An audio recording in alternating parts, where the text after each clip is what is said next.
Soc la Berta, editora al Poblet Edicions. Avui us presentem el llibre El coixí de terra no vol ser una sabata. Hola a tots, estic aquí per presentar-vos un llibre que hem fet a tres bandes, la Jasmina Capó, jo mateix i el Poblet Edicions. El llibre és aquest, El coixí de terra no vol ser una sabata. Un llibre on poemes molt curts han estat il·lustrats per la Jasmina. I si us he d'explicar alguna curiositat, potser la primera seria que és un llibre on el títol és més llarg que algun dels seus poemes. I com a segona curiositat, potser triaria que és un llibre on la Jasmina ha triat els poemes a il·lustrar. I després, curiosament, alguns d'aquests poemes no els ha il·lustrat.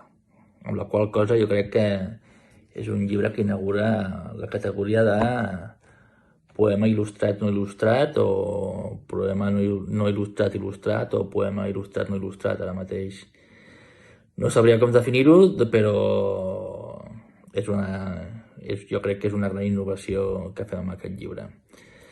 Res, esperem que us agradi i estem aquí per servir-los. Apa, bona nit. Aquest és el llibre que hem fet amb Edicions al Poblet, amb la Berta, el Víctor Espiga i jo. I res, us volia explicar una mica així molt ràpid com ho he treballat.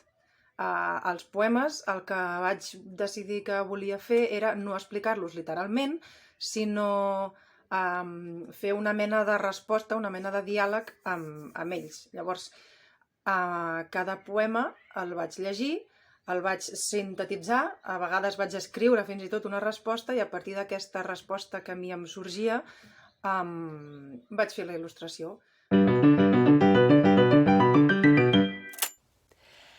Doncs bé, fins aquí aquesta primera mini presentació d'aquest llibre que us pot semblar molt menut, però que en realitat amaga darrere seu una pila d'hores de feina, d'escollir enmig d'una enorme quantitat de material i que ha estat doncs, una recepta feta a foc lent perquè tingueu ara a les vostres mans un tresoret.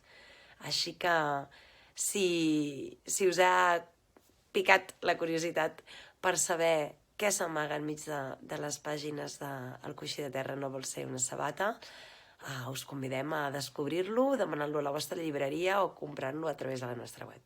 Moltes gràcies.